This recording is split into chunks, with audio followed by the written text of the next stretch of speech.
7 septembre 2020, Londres.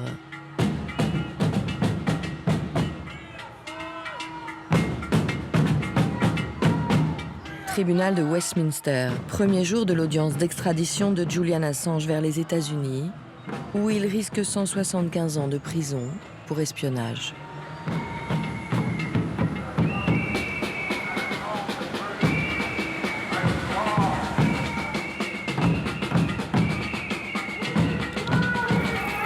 À l'intérieur de ce fourgon, le fondateur de Wikileaks. À l'extérieur, son rédacteur en chef, Christine Arnson. C'est pour l'avenir du journalisme que nous nous battons aujourd'hui. Nous devons gagner, sinon les ténèbres s'abattront sur notre société. Wikileaks. Ce sont des milliers de publications de documents secrets que les États-Unis voudraient voir disparaître.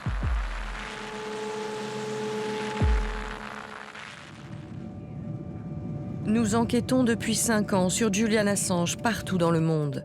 Équateur, Suède, Allemagne, France, Mexique, États-Unis, Espagne, Irak. Continue de tirer. Continue de tirer. Cet homme qui a partagé la vidéo, je lui dis merci beaucoup. Monsieur Assange est un citoyen australien qui a demandé l'asile dans notre ambassade à Londres en 2012. Et son asile a duré presque 7 ans. Je travaille sur le cas de Julian Assange. Je peux voir vos papiers? Oui. C'était une célébrité. La plus aimée et la plus haïe. Tout dépend de quel côté de la justice tu te places. En août 2010, Julian Assange était en Suède. Il a rencontré ces 2 femmes. Elles l'ont accusé de viol.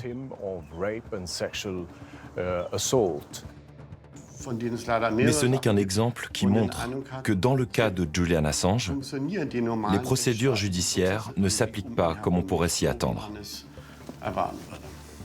Les 175 ans de prison qu'on lui promette aux États-Unis, c'est une peine contraire à l'idée que l'on peut tous se faire des droits de l'homme.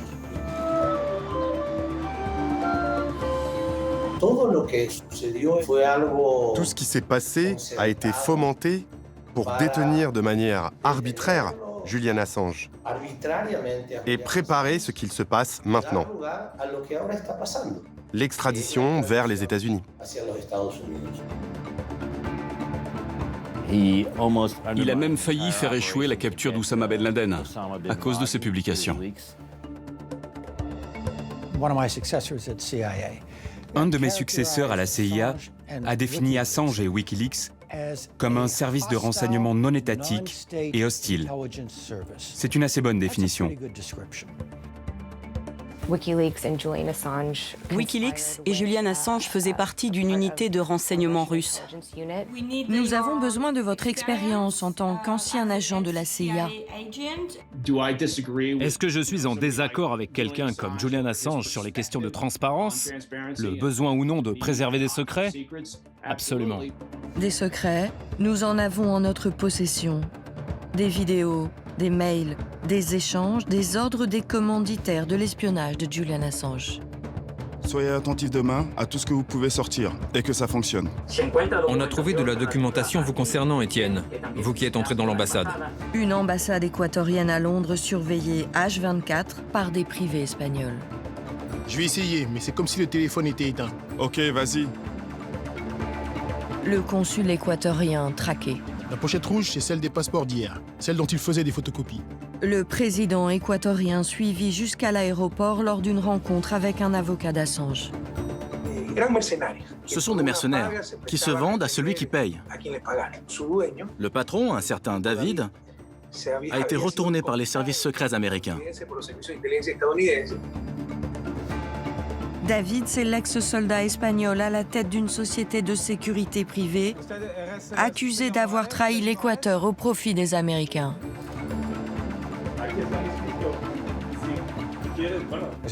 C'est absurde. On a dit que j'aurais même tenté d'empoisonner Monsieur Assange. C'est un complot. Au cœur du complot, parmi les victimes, Stella Morris, avocate et compagne de Julian Assange. C'est un immense complot contre Julian. C'est un immense complot pour le faire sortir de l'ambassade où il était protégé et l'envoyer en prison. Sans doute dans une prison américaine pour le reste de sa vie. Oui, il y a eu un énorme complot. Nos premiers pas dans l'univers Assange remontent au 11 avril 2016. Le pape de Wikileaks nous parlait de tout. Julian Assange, merci de nous recevoir. Depuis le 11 avril 2019, Assange est réduit au silence, incarcéré à la prison de haute sécurité de Belmarsh. Ce 4 janvier 2021, la Cour britannique doit rendre son jugement. Extradition, oui ou non. Ce flou judiciaire, un procureur accepte de nous l'expliquer. Mon nom est Nick Vamos. Je suis l'associé d'un cabinet d'avocats ici à Londres. Je suis spécialisé dans les affaires d'extradition et ancien procureur pour la Couronne. Les États-Unis exigent-ils souvent l'extradition d'un éditeur australo-équatorien ? Je ne connais pas de cas où les États-Unis ont demandé l'extradition d'un éditeur équatorien, mais je ne suis vraiment pas certain que ce soit l'exacte description de Julian Assange. Les États-Unis exigent-ils souvent l'extradition du fondateur d'une organisation internationale soutenue par des journalistes d'investigation du monde entier ? Encore une fois, je ne pense pas que nous ayons déjà vu auparavant cette situation. Mais M. Assange n'est pas extradé pour des activités journalistiques. Et il n'est pas accusé d'être un éditeur. Il est accusé d'avoir commis des délits criminels. Il s'avère qu'il est aussi le fondateur de Wikileaks. Et c'est dans le cadre de ses fonctions qu'il aurait commis ces délits. Bien sûr, le concept, c'est que personne n'est au-dessus de la loi. Pourtant, l'accord américano-britannique interdit expressément l'extradition pour des délits politiques. C'est un argument que M. Assange a soulevé au tribunal et qui a été rejeté. La raison pour laquelle la Cour l'a rejeté, c'est qu'il n'était pas poursuivi pour des délits de nature politique. Assange, pas un extradé politique, ni un éditeur, mais un criminel. À Paris, Antoine V, l'avocat français d'Assange, réfute les arguments de la justice anglaise.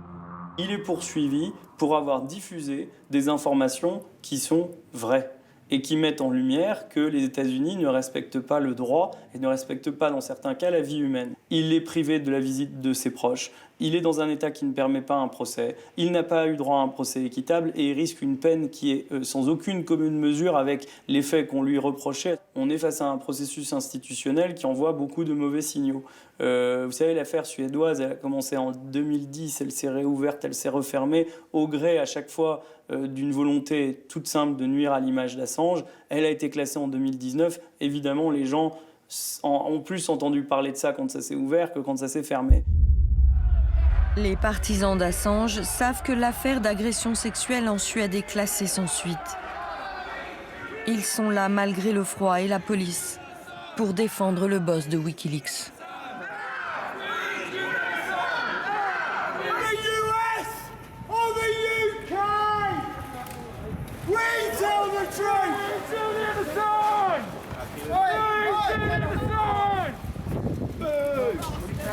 La banderole « Liberté pour les lanceurs d'alerte à la poubelle », Stella Morris, avocate et compagne d'Assange, s'adresse à Donald Trump.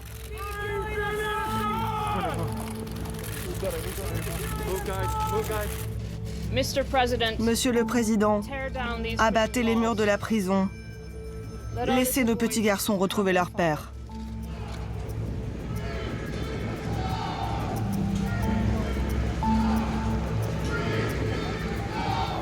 Les réseaux sociaux s'en mêlent. Edward Snowden et ses 4 600 000 abonnés bombardent Washington de tweets. Le juge autorise que les accusations soient modifiées tellement souvent que la défense ne les connaît même pas. Personne ne peut entendre ce que dit l'accusé. C'est une farce. Monsieur le Président, si vous deviez gracier une seule personne durant votre mandat, s'il vous plaît, libérez Julian Assange. Vous seul pouvez lui sauver la vie. L'extradition de Julian Assange est une procédure malveillante. Même la très républicaine Sarah Palin. Some years ago, I publicly spoke out against Julian and I made a mistake. Même CNN. Assange n'est plus sur la liste des graciés, mais ça peut encore changer. #pardonne Assange. Et même Fox News. This would be a great way for Donald Trump to stick the thumb back in the eye of these people is to pardon Julian Assange if he knows what's good for freedom of speech and freedom of the press. I didn't used to think that and I totally agree with it. La foule espère la fin de 10 ans de bataille judiciaire.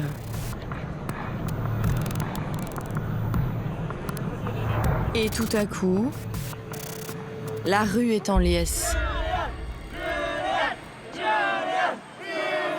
La juge a refusé l'extradition. Mais Christine Hanson, le rédacteur en chef de Wikileaks, a le visage fermé et les mots durs. C'est une journée de victoire pour Julian Assange. Mais nous devons rester prudents. Ce n'est pas réellement une victoire pour le journalisme. Pas une victoire. La Cour considère Assange comme un homme en état de faiblesse psychiatrique. Pas comme un journaliste, pas comme un éditeur. Les avocats du gouvernement américain ont annoncé qu'ils faisaient appel de la décision. Merci.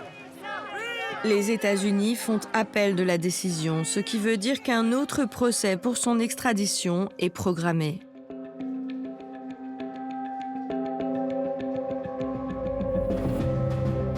Le jour même, au Mexique, un homme ignore le renvoi en appel demandé par les États-Unis. C'est Andrés Manuel López Obrador, président de la République. Je vais demander au ministre des Affaires étrangères d'engager les formalités nécessaires auprès du gouvernement du Royaume-Uni pour qu'il étudie la possibilité que M. Assange soit remis en liberté et que le Mexique lui offre l'asile politique.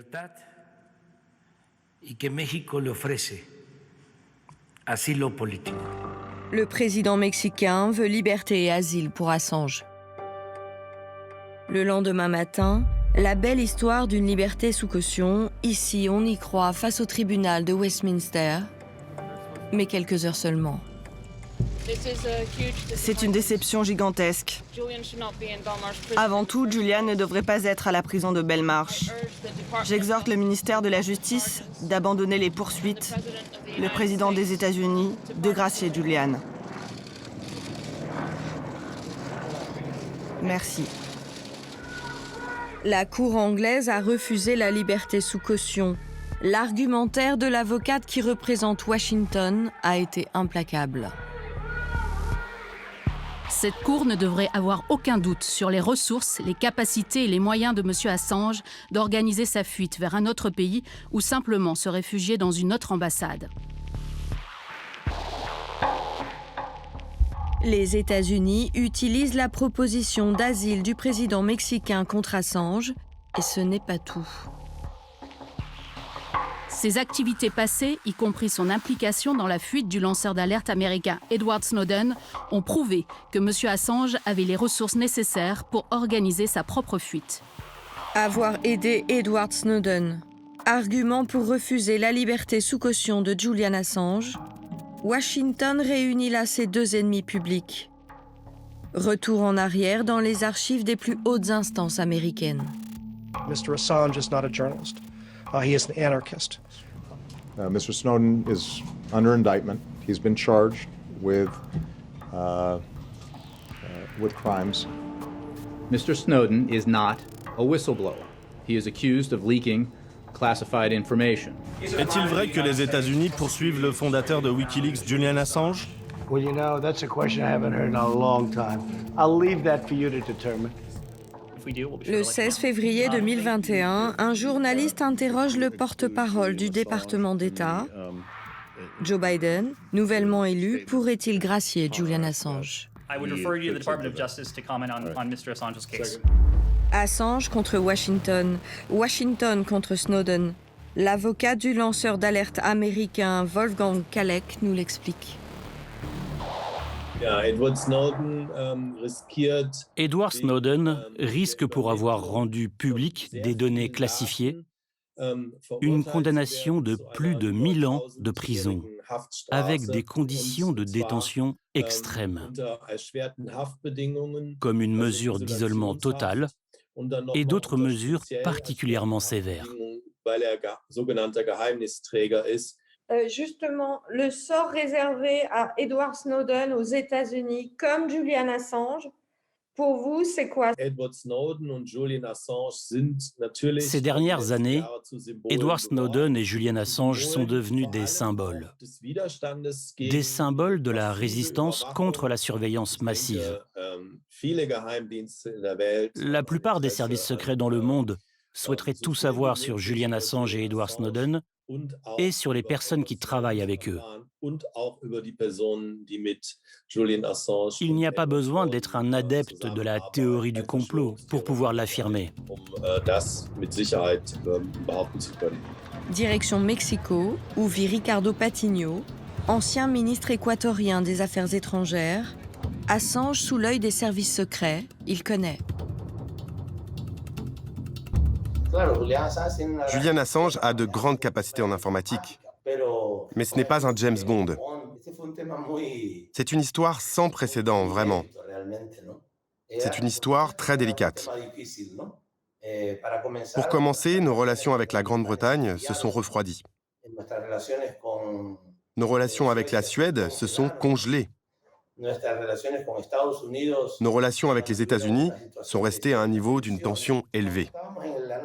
Quand nous avons étudié la demande d'asile, nous avons demandé aux États-Unis s'il existait bien une enquête judiciaire en cours contre Julian Assange. Ils ne nous ont jamais répondu parce qu'ils ne voulaient pas mentir à notre gouvernement. Mais très clairement, quand ils ne répondent pas, c'est que cela existe. Il est clair que quand une personne comme Julian Assange et Edward Snowden révèlent que les États-Unis ne sont pas ce qu'ils prétendent, alors ils veulent les faire taire. La CIA, même si c'est un organisme très puissant au niveau international, la CIA n'est pas toujours puissante. Elle n'est pas toujours assez efficace pour réussir ses missions. Tout à coup, la mission Opération Hôtel ressurgit. L'Opération Hôtel, c'est le nom de code de la surveillance de Julian Assange dans l'ambassade. Nous recevons de nouvelles vidéos, des enregistrements audio, des échanges de messages chiffrés, des rapports. Ces données proviennent de la société espagnole UC Global dirigée par David Morales, soupçonné d'être aux ordres de Las Vegas Sands. Sheldon Adelson, son fondateur, est l'un des financiers de Mike Pompeo, ex-chef de la CIA. J'ai adoré travailler pour la CIA. C'est mon caviar. Lui, c'est Mike Baker, un ex-agent de la CIA. Question, la CIA pourrait-elle avoir commandité l'opération Hôtel en sous-main? Je ne veux pas minimiser l'importance de Julian Assange, mais est-ce que connaître ses faits et gestes quotidiens lorsqu'il était dans l'ambassade équatorienne était pour la sécurité nationale des États-Unis une priorité? Non. Pas crédible non plus que l'agence ait utilisé Sheldon Adelson pour couvrir l'opération. Si vous croyez que la CIA a dit « Vous savez ce qu'on devrait faire? On devrait engager Sheldon Adelson et son équipe. Faisons-le. » Pour moi, c'est plutôt un bon film de Netflix. Si vous y croyez, ça me va. Mais moi, je dis juste que ce scénario n'est pas réaliste. Pas le bon scénario non plus, car la mission fuite. D'après mon expérience de dirigeant d'une société de sécurité privée, notre mission consiste à 1. Ne pas s'attirer de problème. 2. Ne pas attirer de problème aux clients. À la question, l'ex-CIA dévoilerait-il les secrets de l'agence? J'emporterai tous mes renseignements dans ma tombe. Nos renseignements racontent une autre histoire. Le privé espagnol est présent à Las Vegas pour travailler sur Assange. Ces documents en notre possession ont été transmis à la justice espagnole par un ancien employé d'UC Global qui a obtenu le statut de témoin protégé. Rapport du jour, envoyé depuis l'adresse professionnelle de David Morales, intitulé « Besoin ». Adresse IP Las Vegas, États-Unis. Le 10 décembre 2017. Nous devons garder sous contrôle à tout moment 3 profils prioritaires, Fix, Mueller et les citoyens russes. Les opérateurs doivent faire attention et nous informer s'ils transportent des téléphones portables, des clés USB, des ordinateurs ou tout autre équipement électronique. J'ai besoin que vous me fournissiez le nom du médecin de l'invité. Le lendemain. Pour l'accès au système de caméras de surveillance des Équatoriens, nous ne devons pas leur donner accès à certains services du programme, afin qu'ils ne voient pas qu'il y a d'autres connexions, ni qui se connectent. On doit donner l'illusion qu'ils sont les seuls à y avoir accès. 10 jours plus tard, Julian Assange vient d'obtenir la nationalité équatorienne. Aujourd'hui se joue l'opération Passeport diplomatique. Fidel Narváez, consul, est filmé en train de photocopier des passeports. Les hommes du C Global sont alertés.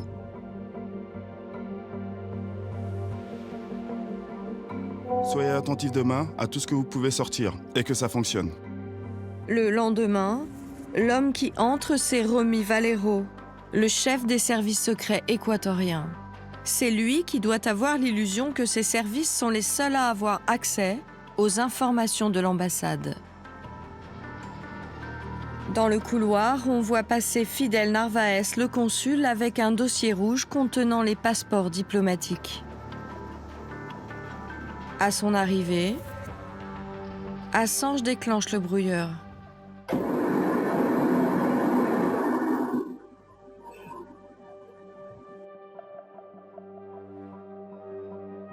Pour cacher ce qu'il écrit, il utilise un livre. Et il tourne le dos à la caméra pour parler. L'employé du C Global qui tente d'écouter la scène se plaint à son chef de 2 collègues, R et T.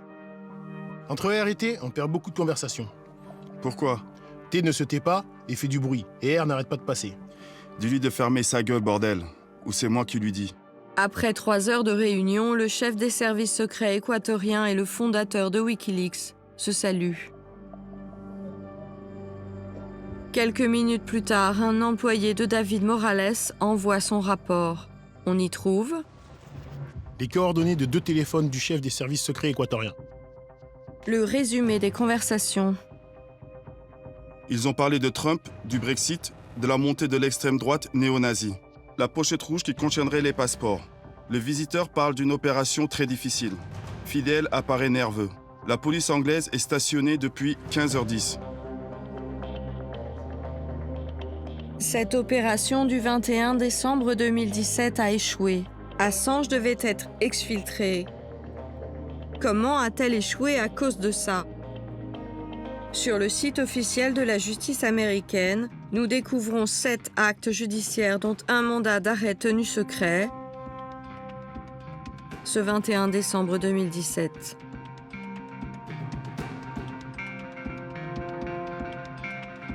Nos fichiers nous parlent encore de David Morales et de ses déplacements aux États-Unis. Attention particulière à Stella Morris. Sur une messagerie chiffrée, il écrit le 14 mars 2018 « C'est moi qui m'occupe du contact avec les États-Unis. Dans une semaine, je devrais aller à Washington. Et j'aurai le go ou le no-go. Je sais que c'est d'un intérêt majeur. » Direction Madrid. Ce matin, David Morales est entendu par les juges espagnols. La journaliste italienne Stefania Maurizi, filmée ici en réunion avec Julian Assange dans l'ambassade, a porté plainte contre lui. Nous suivons son avocate Clara Torres. Un témoin protégé a transmis des documents à la justice. Dans le cas de Stefania, il y avait des photos de ses appareils électroniques, ses dictaphones, ses téléphones portables. Il y avait aussi des photos de l'intérieur de ces appareils. Lors des perquisitions de la police au domicile de Morales et au siège social du C Global, ils ont retrouvé exactement les mêmes photographies que celles transmises par le témoin.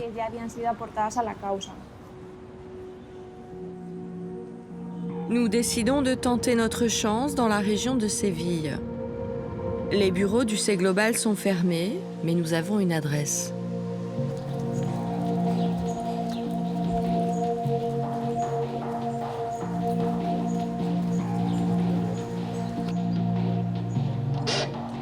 Bonjour, Monsieur Morales. Pardon? Vous êtes Monsieur Morales, David Morales? Pourquoi? Je suis un journaliste français, je viens de Paris et j'aimerais parler avec vous.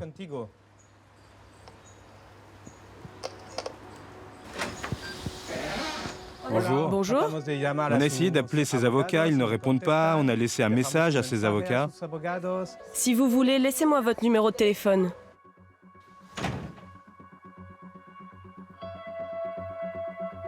L'homme au cœur du dossier a désormais notre numéro. Bonjour, c'est David Morales.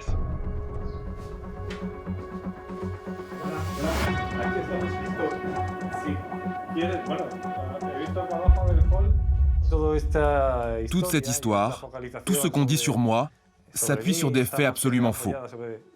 Je n'ai jamais divulgué d'informations aux services de renseignement américains et je n'ai jamais travaillé pour les services de renseignement américains. Nous sommes en contact avec Stefania Maurizi, la journaliste italienne. Vous la connaissez? Oui, je la connais. Encore une de ces personnes qui disent avoir été espionnées. Mais dans les documents que nous avons vus, il y a des photos de ses portables, avec les numéros de téléphone, les emails. Oui. David Morales sait que tous les appareils électroniques de Stefania Maurizi ont été ciblés. Mais le secret des sources d'une journaliste ne semble pas l'intéresser. Eh bien déjà, qu'elle se renseigne auprès de la personne qui lui a donné ces informations, qui est l'un des témoins contre moi. Comme cela a été prouvé lors de mes interrogatoires, il n'y a aucune fuite d'informations confidentielles à ma connaissance. En plus, à l'intérieur de l'ambassade, il y avait d'autres agents, des agents des services secrets équatoriens. Bien sûr, c'est un complot. C'est un complot parce qu'ils ont essayé d'instrumentaliser cette histoire pour protéger leurs intérêts et l'aider à obtenir gain de cause lors de son procès en extradition en Angleterre. Selon lui, c'est un complot fomenté par Assange et sa défense. De toutes les entreprises américaines ou étrangères avec lesquelles j'ai travaillé, ils ne se sont intéressés qu'à Las Vegas Sands. Ça aurait été beaucoup plus logique de s'intéresser à mes autres clients, qui sont justement spécialisés dans la défense ou les services secrets. Pourquoi avoir choisi Las Vegas? Parce que c'est le client le plus médiatique. Parce que leurs intentions étaient de trouver n'importe quelle sorte de lien qui leur permette de monter cette histoire en épingle. À savoir que la CIA essayait de le sortir de là, de le surveiller. Alors qu'en fait, M. Assange n'intéresse absolument personne. Selon lui, le contrat exclusif de la surveillance de Julian Assange n'intéressait pas les services secrets américains et encore moins la CIA. M. Assange a commis une erreur dès le départ. Il est allé s'enfermer dans cette ambassade. La souris dans la souricière. Pourquoi le surveiller s'il est là? C'est complètement absurde. On a été jusqu'à dire que j'avais essayé d'empoisonner M. Assange, que j'avais des mercenaires prêts à le kidnapper. Encore, Stella Morris, avocate et compagne de Julian Assange, ciblée même avec son bébé. Cette fameuse histoire des couches, oui, c'est une absurdité totale. Cette femme a commencé à apparaître à l'ambassade avec un bébé, accompagné d'un garçon. L'ambassade et les services de renseignement équatoriens ont logiquement demandé qui était ce bébé. On devait se renseigner parce que personne ne nous a jamais dit que ce bébé était le fils de M. Assange. Pire encore, ils disent que quelqu'un a contacté un laboratoire d'analyse ADN. Or, c'est le témoin protégé qui l'a fait, à titre personnel, sans m'en référer. Selon le boss du C Global, c'est son employé, le fameux témoin protégé qui aurait voulu financer tout seul la mission Couche. Ce monsieur a toujours soutenu qu'il souffrait d'un manque d'intimité dans l'ambassade. C'est complètement faux.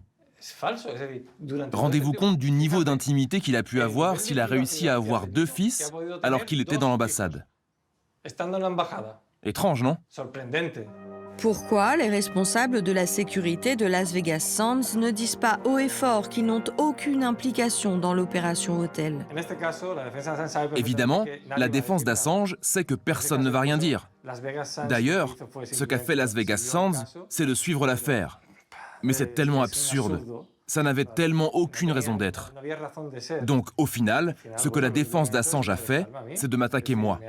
Ils ont ruiné mon futur. À Paris, Pierre Martinet, ancien des services secrets français reconverti comme Morales en sécurité privée, réagit aux dénégations de l'Espagnol.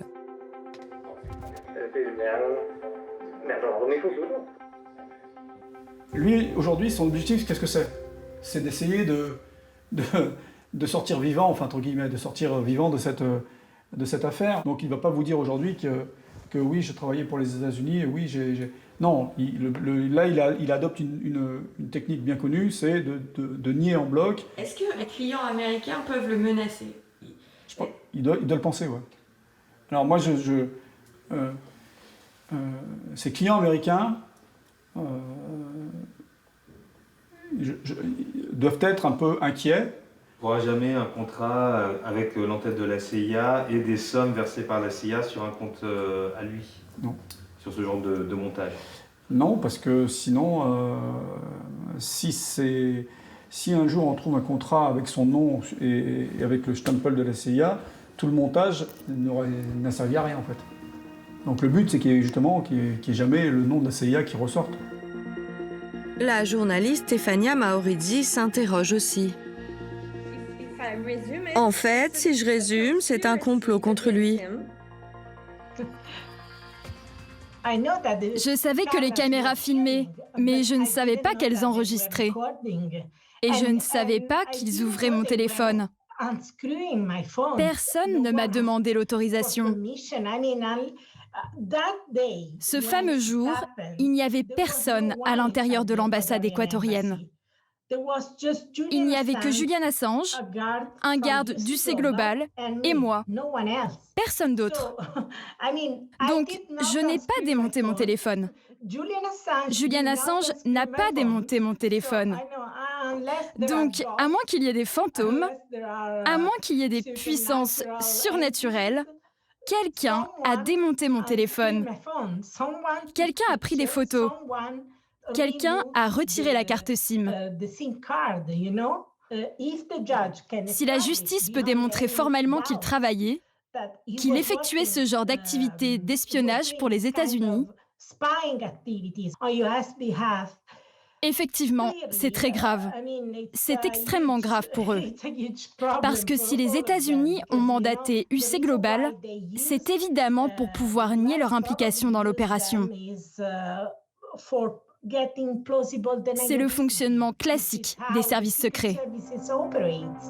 La version de David Morales ne convainc pas non plus Stella Morris. Eh bien, il ment. Selon moi, il est évident qu'une opération secrète était en cours et que l'Équateur l'ignorait. Une partie des informations était transmise à l'Équateur, la routine sur les visiteurs de l'ambassade, les mesures de sécurité classiques d'une ambassade qui gère des allées et venues. Mais une toute autre opération était en cours, une opération qui a dépassé le cadre légal. Il est mal. C'est ridicule de persister à nier les preuves.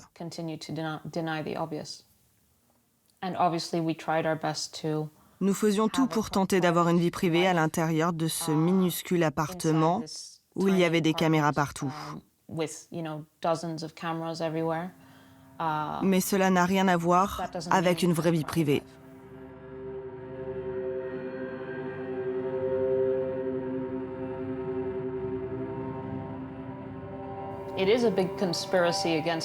C'est un immense complot contre Julian. C'est un immense complot pour le sortir de l'ambassade où il était protégé et ensuite l'envoyer dans une prison américaine pour le reste de sa vie. Oui, il y a eu un énorme complot. Comment va Julian Assange? Il n'est pas en mesure de parler parce qu'il lutte pour survivre en ce moment. Le problème, c'est que Julian n'a plus de temps. Il est détenu dans des conditions atroces, dans une prison épouvantable, alors qu'il n'est même pas condamné. Tout ça dure depuis une décennie. Vous savez, personne ne devrait avoir à payer un tel prix pour avoir agi justement. Il y a un risque qu'il le paie de sa vie. Pas de pardon de la nouvelle Maison-Blanche. Pas de libération prévue pour le fondateur de Wikileaks. Pas de collaboration entre Washington et Madrid. Pas de date de la nouvelle audience pour l'extradition en Angleterre. Alors quel avenir pour Julian Assange ?